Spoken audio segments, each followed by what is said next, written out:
ಒಳಗಿನ ಕಣ್ಣನು ತೆರೆಸಿದೆಯೋ, ಗೀತೆಯ ಮರ್ಮವ ತಿಳಿಸಿದೆಯೋ. ಸಾಹಿತ್ಯ ನೋಡ್ದಲ್ಲೇ ಹಾಡ್ತಿರಲ್ವ? ಎಷ್ಟು ಹಾಡು ಗೊತ್ತಿದೆ ಸರ್ ತಮಗೆ? 1000ವರೆಗೂ ಹೆಚ್ಚು ಕಮ್ಮಿ ಹಾಡ್ತೀನಿ. ಶಬಾಷ್.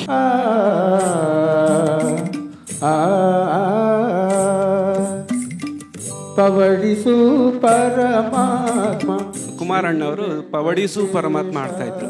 ನಮ್ದು ಏನೋ ಇರೋ ಕೆಲಸ ಎಲ್ಲ ಮರ್ತ್ಬಿಟ್ಟು ನಾವು ಅಲ್ಲೇ ಕ್ಯಾಮ್ರಾ ಹಿಡ್ಕೊಂಡು ನಿಂತ್ಕೊಂಡ್ಬಿಟ್ವಿ. ನಾವು ಅಂಬರದ ನೆರಳಿನಲ್ಲಿ ಕೊಳ್ಳಿರಿ ಮಗುವನ್ನು, ಎಮ್ಮ ಮನೆ ಬೆಳಕನ್ನು ನೋಡಿ ನಲಿಗಿರಿಲ್ಲಿ. ಯಾವ ಜನ್ಮದ ಗೆಳೆಯೋ ಕಾಣೆನು.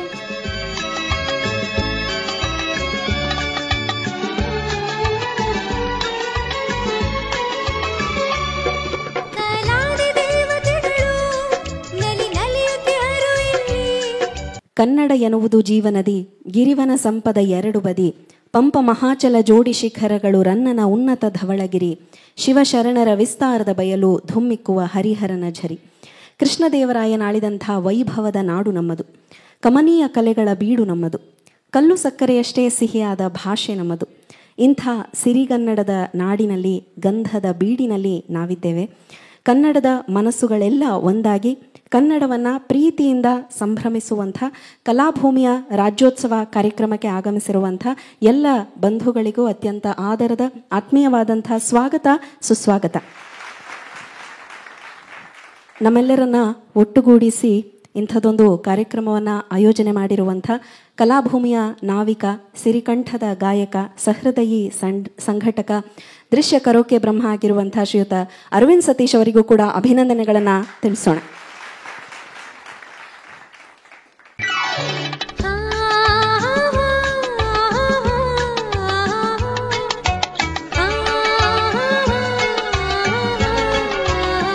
ಒಳಗಿನ ಕಣ್ಣನು ತೆರೆಸಿದೆಯೋ, ಗೀತೆಯ ಮರ್ಮವ ತಿಳಿಸಿದೆಯೋ.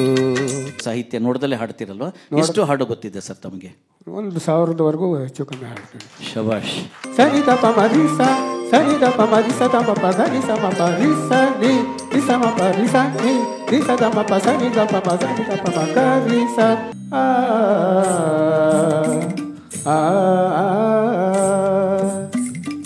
ಪವಡಿಸು ಪರಮಾತ್ಮ. ಕುಮಾರಣ್ಣವರು ಪವಡಿಸು ಪರಮಾತ್ಮ ಆಡ್ತಾ ಇದ್ರು.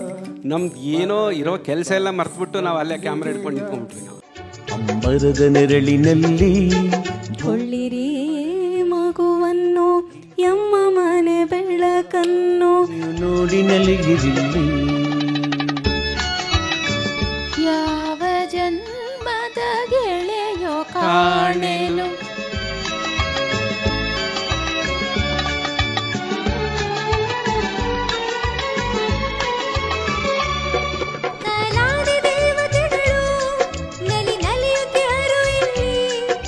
ಸಿ ಅಶ್ವಥ್ ಅವರ ಸಂಗೀತ, ಭಾವಗೀತೆ ವರ್ಷನ್ ಆಫ್ ನೀ ಹಿಂಗ ನೋಡಬೇಡ ನನ್ನ ಹಾಡಿನಲ್ಲಿದೆ. ಈ ಹಾಡನ್ನು ಈಗ ಶ್ರೀಯುತ ಸೀತಾರಾಮ್ TS ಅವರು ವೇದಿಕೆಯಲ್ಲಿ ಸಾದರಪಡಿಸ್ತಾರೆ. ಕೇಳೋಣ, ನೀ ಹಿಂಗ ನೋಡಬೇಡ ನನ್ನ. ಎಲ್ಲರಿಗೂ ನಮಸ್ಕಾರ. ನನ್ನ ಹೆಸರು ಸೀತಾರಾಮ್ ಅಂತ. ಎಲ್ಲರಿಗೂ ಕನ್ನಡ ರಾಜ್ಯೋತ್ಸವದ ಶುಭಾಶಯಗಳು. ಸೊ ಈ ದಿನದ ಕಾನ್ಸೆಪ್ಟು ಪ್ರಸಿದ್ಧ ಕವಿಗಳ ಕವಿತೆಗಳನ್ನು ಚಿತ್ರಗಳಲ್ಲಿ ಅಳವಡಿಸಿರೋದು. ಇದು ಇವಾಗ ನಾನು ತಗೊತಾ ಇರೋದು ದ.ರಾ ಬೇಂದ್ರೆ ಅವರ ಒಂದು ರಚನೆ, ನೀ ಹಿಂಗ ನೋಡಬೇಡ ನನ್ನ ಅಂತ. ಇದನ್ನು ನಾನು ನಾಗರಾಜ್ ಅವ್ರ ಜೊತೆ ಒಂದ್ಸಲ ಮಾತಾಡ್ತಾ ಇದ್ದೆ. ತುಂಬ ಒಳ್ಳೆಯ ಹಿನ್ನೆಲೆ ಕೊಟ್ಟರು ಅವರು. ಅದನ್ನು ಈಗ ಅವ್ರ ಬಾಯಿಂದನೇ ಕೇಳಬೇಕು ಅಂತ ಅರವಿಂದ್ ಸರ್ ಅವರ ಅನುಮತಿಯೊಂದಿಗೆ ನಾಗರಾಜ್ ಅವ್ರನ್ನ ವೇದಿಕೆ ಮೇಲೆ ಕರೀತಾ ಇದ್ದೀನಿ ಈ ಹಾಡಿನ ಹಿನ್ನೆಲೆ ಕೊಡೋಕ್ಕೆ. ಎಲ್ರಿಗೂ ನಮಸ್ಕಾರ. ಕೆಲವೊಂದು ಸಲ ತಪ್ಪುಗಳು ನಡೆದೋಗುತ್ತೆ ಚಲನಚಿತ್ರರಂಗದಲ್ಲಿ, ಅದು ಗೊತ್ತಾಗದೆ ನಡೆದೋಗುತ್ತೆ ಅಂತ ಅನ್ಕೋತೀವಿ. ಆದರೆ ಕೆಲವರು ನಂತರ ಅದರ ವಿವರಣೆಯನ್ನು ಕೊಟ್ಟಾಗ ಹೀಗಿರ್ಬೋದು ಅನಿಸುತ್ತೆ. ವಿಶೇಷವಾಗಿ ಈ ಹಾಡು ಪ್ರೇಮ ತರಂಗ ಅಂತ ಒಂದು ಚಿತ್ರದಲ್ಲಿ ಅಳವಡಿಸ್ಕೊಂಡಿದ್ದಾರೆ. ಅದು ಅಲ್ಲಿ ಪ್ರೇಮ ಗೀತೆಯಾಗಿ ಮೂಡಿ ಬಂದಿದೆ. ಆದರೆ ವಾಸ್ತವಕ್ಕಾಗಿ ಅದು ಆ ಥರ ಇರಲಿಲ್ಲ. ಇದು ಒಂದು ಶೋಕಗೀತೆ. ಇದು ನೋಡಿ, ದ.ರಾ ಬೇಂದ್ರೆಯವರು 1896 ಜನಿಸಿದಂಥವ್ರು. 1919 ಅವರಿಗೆ ಮದುವೆ ಆಗಿತ್ತು. ನೋವಿನ ಸಂಗತಿ ಏನು ಅಂತಂದರೆ, ಅವರಿಗೆ 9 ಜನ ಮಕ್ಕಳು. ಅವರ ಕಣ್ಣೆದುರುಗಡೆನೆ 6 ಜನ ತೀರ್ಕೊಂಡು ಹೋಗ್ತಾರೆ. 6 ಜನ ತೀರ್ಕೊಂಡು ಹೋಗ್ತಾರೆ. ಕಾರಣ ಏನು ಅಂತ ಗೊತ್ತಾದರೆ, ಒಂದು ಹೆಚ್ಚಿನ ವೈದ್ಯಕೀಯ ಸೌಲಭ್ಯ ತೋರಿಸೋದಕ್ಕೆ ಆಗೋಕ್ಕೆ ಕಾಸಿಲ್ಲ. ಆಮೇಲೆ ಇವರು ಒಂದು ಕವನ ಬರೆದು ಒಂದು ಪತ್ರಿಕೆಯಲ್ಲಿ ಪ್ರಕಟ ಮಾಡಿರ್ತಾರೆ, ಅದು ಬ್ರಿಟಿಷರ ವಿರುದ್ಧ ಇರುತ್ತೆ. ಅದಕ್ಕೋಸ್ಕರ ಅವರ ಕೆಂಗಣ್ಣಿಗೆ ಗುರಿಯಾಗಿ ಇರೋ ಸರ್ಕಾರಿ ನೌಕರಿನ ಕಳ್ಕೊಂಡ್ಬಿಡ್ತಾರೆ. ಏನಂದರೆ ಈ ಕವಿಗಳಿಗೆ ಎಷ್ಟೇ ಆಗಲಿ ಅವರ ಮನೋಸ್ಥೈರ್ಯ ಗಟ್ಟಿ ಇರುತ್ತೆ, ಮನೋಭಾವ ಗಟ್ಟಿ ಇರುತ್ತೆ. ಹೀಗಾಗಿ ಪ್ರತಿ ಸಲ ಮಗು ತೀರ್ಕೊಂಡಾಗ ಕೂಡ ಅವರು ಜೀವನ ಇನ್ನೂ ಇದೆ ಅಂತಲೇ ನಡ್ಸ್ಕೊಂಡು ಹೋಗೋಕ್ಕೆ ಅವರು ಪ್ರಯತ್ನ. ಜೊತೆಗೆ ಶ್ರೀಮತಿಯವರು, ಲಕ್ಷ್ಮೀಬಾಯಿ ಅವರು ಕೂಡ ಅದೇ ಪ್ರಯತ್ನದಲ್ಲಿರ್ತಾರೆ. ಆದರೆ ಒಂದು ಹೆಣ್ಮಗಳಿಗೆ ತನ್ನ ಕಣ್ಣೆದುರುಗಡೆನೆ ಮಗು ತೀರ್ಕೊಂಡ್ರೆ ಎಷ್ಟು ನೋವಾಗತ್ತಲ್ವ. ಅದು 1, 2 ಅಲ್ಲ, 6 ಮಕ್ಕಳು. ಈ ಕೊನೆಯದು 6ನೇ ಮಗು ತೀರ್ಕೊಂಡ ಸಮಯದಲ್ಲಿ ಬೇಂದ್ರೆಯವರು ಬೇರೆ ಊರಲ್ಲಿರ್ತಾರೆ. ವಿಷಯ ಗೊತ್ತಾಗತ್ತೆ, ಮಗು ತುಂಬ ಕಾಯಿಲೆಯಿಂದ ನರಳುತ್ತಾ ಇದೆ ಅಂತ. ಆ ಮಗು ತಾಯಿಯ ತೊಡೆ ಮೇಲೆ ಮಲಗಿರುತ್ತೆ. ಆ ಸಂದರ್ಭದಲ್ಲಿ ಬೇಂದ್ರೆಯವರು ಬರ್ತಾರೆ. ಇವರು ನೋಡ್ತಾ ಇದ್ದಂಗೆ ಮಗು ಅಲ್ಲಿ ಪ್ರಾಣ ಬಿಡುತ್ತೆ. ಆ ಸಂದರ್ಭದಲ್ಲಿ ಆ ಮಗುವಿನ ತಾಯಿಯ ನೋಟ ಏನಿದೆಯಲ್ಲ, ಬೇಂದ್ರೆಯವ್ರ ಕಡೆ ನೋಡ್ತಾರೆ. ಆ ನೋಟದಲ್ಲಿರೋ ವಿವರಣೆ 100. ಅಂದರೆ ಇರೋ ಮಕ್ಕಳನ್ನ ಉಳಿಸ್ಕೊಳ್ಳೋಕ್ಕಾಗಲಿಲ್ವಲ್ಲ ಅಂತ ಒಂದು ಬೈಯೋ ರೀತಿಯಲ್ಲಿ ಒಂದಿದೆ. ಆದರೆ ಅವರ ಗಂಡನ ಒಂದು ಪರಿಸ್ಥಿತಿ ಗೊತ್ತು, ಹಣಕಾಸಿನ ಸ್ಥಿತಿ, ಹಾಗಾಗಿ ಬೈಯುವ ಆಗಿಲ್ಲ. ಇದೆಲ್ಲ ದುಃಖ ಮತ್ತು ಎಲ್ಲ ಥರದ್ದು ಮಿಶ್ರಣವಾದ ಒಂದು ನೋಟ.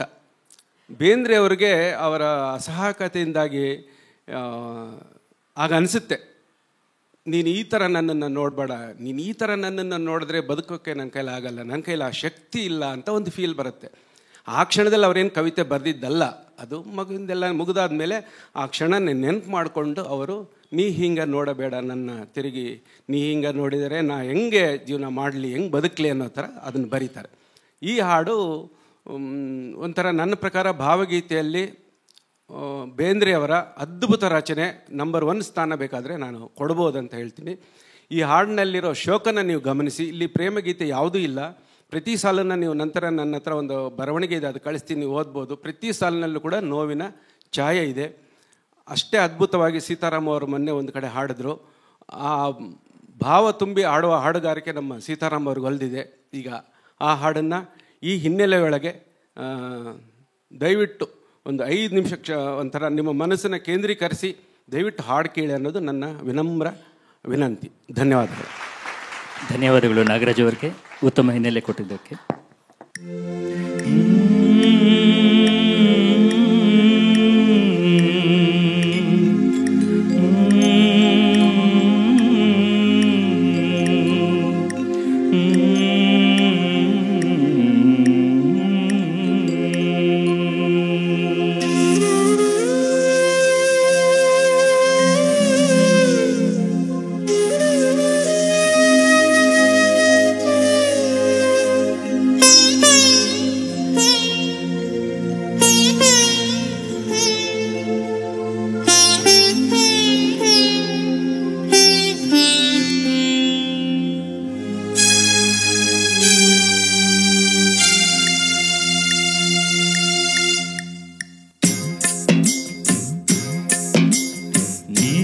ನೋಡಬೇಡ ನನ್ನ, ನೀ ಹಿಂಗ ನೋಡಿದರೆ ನನ್ನ ತಿರುಗಿನ ಹಾಗ ನೋಡಲೇ ನಿನ್ನ.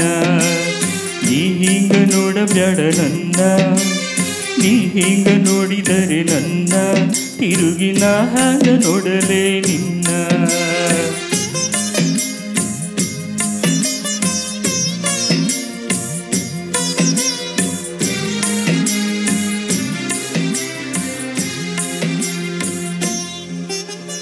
ದಾರಿಲ ನೆನೆದೆ ಕೈ ಹಿಡಿದ ನೀನು ತನ್ನಾಗ ಅಂತ ನಾ ತಿಳಿದು, ಬಿಡುವಲ್ಲಿ ಇನ್ನೂನು ಬೂದಿ ಮುಚ್ಚಿದ ಕೆಂಡಾಯಿದಂತ ಹೊಳೆದು, ಮುಗಿಲಿನ ಕಪ್ಪರಿಸಿ ನೆಲಕ ಬಿದ್ದರ ನೆಲಕ್ಕೆ ನೆಲೆಯು ಎಲ್ಲಿಂದ, ಆ ಗಾಳಿ ಮಾತು ನಂಬಿ ನಾನು ದೇವರಂತ ತಿಳಿದೇನ ನೀ ನನ್ನ.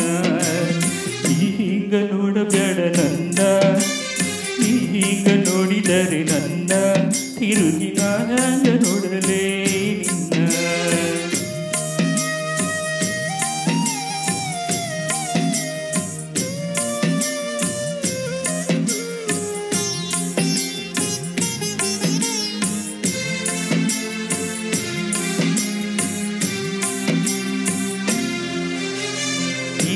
ಹನಿ ತೊಳೆದರು ಹಾಲು ಮೆತ್ತಿದ ಕವಳ ಕಾಟೆಯ ಹಣ್ಣು ಹೊಳೆ ಹೊಳೆವ ಹಾಂಗ ಕಣ್ಣಿರುವ ಹೆಣ್ಣು ಎಡ ನಿನ್ನವೇನ ಈ ಕಣ್ಣು ದಿಗಿಲಾಗಿ ಅನ್ನತದ ಜೀವನಿನ್ನ ಕಣ್ಣಾರೆ ಕಂಡು ಒಮ್ಮಿಗಿಲ ಹುಣಿಮೆ ಚಂದಿರನ ಹೆಣ ಬಂತು ಮುಗಿಲಾದ ತೇಲತ ಪಗಲ ನೀಗ ನೋಡಬೇಡ ನನ್ನ ನೀಗ ನೋಡಿದರೆ ನನ್ನ ತಿರುಗಿ ನಾನು ನೋಡಲೇ ನಿನ್ನ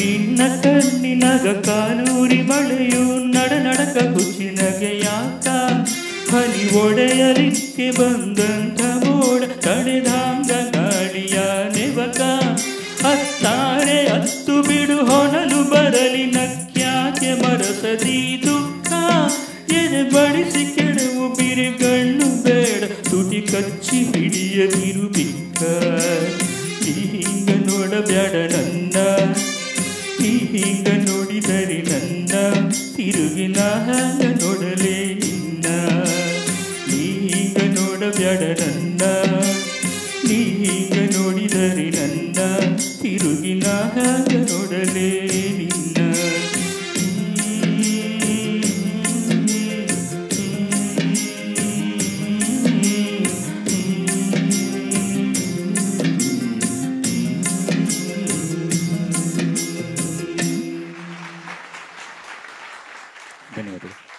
ಸೀತಾರಾಮ್ ಸರ್ ಅವರು ಬಹಳ ಭಾವಪೂರ್ಣವಾಗಿ ಈ ಹಾಡನ್ನು ಹಾಡಿದ್ರು. ಅದರ ಹಿನ್ನೆಲೆಯನ್ನು ಕೂಡ ನಾಗರಾಜ್ ಸರ್ ಅವರು ಬಹಳ ಅದ್ಭುತವಾಗಿ ಕೊಟ್ಟರು.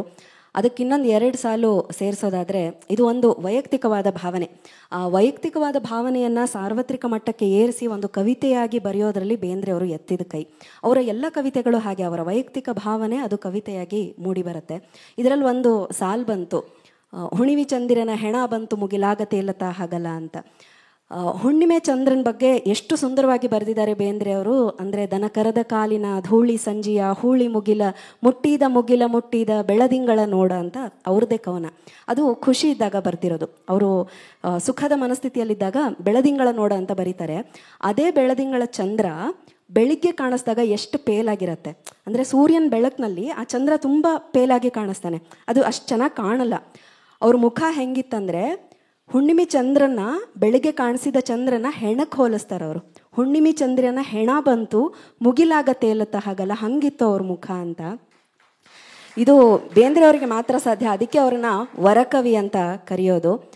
ನಾಗರಾಜ್ ಸರ್ ಹೇಳಿದರು 9 ಮಕ್ಕಳು ಅವ್ರಿಗೆ, ಅದರಲ್ಲಿ 6 ಮಕ್ಕಳು ತೀರ್ಕೊಂಡ್ರು ಅಂತ.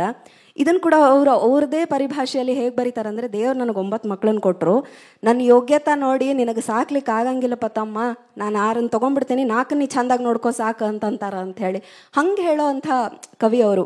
ಬೇಂದ್ರೆ ಅವ್ರಿಗೆ ಬೇಂದ್ರೆ ಅವರೇ ಸಾಟಿ, ಅವರಂಥ ಕವಿ ಮತ್ತೊಬ್ಬರಿಲ್ಲ. ಅವರಿಗೆ ಜ್ಞಾನಪೀಠ ಅಲ್ಲ, ಏನು ಕೊಟ್ಟರು ಕಡಿಮೆನೆ. ಒಂದು ಅದ್ಭುತವಾದಂಥ ಕವಿತೆ. ಸೀತಾರಾಮ್ ಸರು ಬಹಳ ಅದ್ಭುತವಾಗಿ ಹಾಡಿದ್ರು, ಅವರಿಗೆ ಜೋರಾದ ಚಪ್ಪಾಳೆ. ಮತ್ತೊಬ್ಬರು ಕವಿ ಕೇಳಿದ್ರಂತೆ, ನೀವು ಸುಖನೂ ಇಷ್ಟು ಚಂದ ಬರಿತೀರಿ, ದುಃಖನೂ ಇಷ್ಟು ಚಂದ ಬರಿತೀರಿ, ಹೆಂಗೆ ಸಾಧ್ಯ ಆಗ್ತದ್ರಿ ಅಜ್ಜರ ಅಂತ ಕೇಳಿದ್ರಂತ. ನೋಡಪ್ಪ, ಬೇಂದ್ರೆ ಆಗೋದು ಸರಳ ಇಲ್ಲ, ಬೆಂದ್ರೆ ಮಾತ್ರ ಬೇಂದ್ರೆ ಆಗ್ಲಿಕ್ಕೆ ಸಾಧ್ಯ ಅದ ಅಂತ ಹೇಳಿದ್ರಂತೆ. ಅವ್ರದ್ದೊಂದು PhD ಸಬ್ಜೆಕ್ಟ್ ನೋಡಿ, ಅಷ್ಟು ಅದ್ಭುತವಾದಂಥ ಕವಿಯವರು. ನನ್ನ ನೆಚ್ಚಿನ ಕವಿ, ಯಾಕಂದರೆ ನಮ್ಮದು ಧಾರವಾಡ, ಅವ್ರದ್ದು ಧಾರವಾಡ, ಅದಕ್ಕೆ.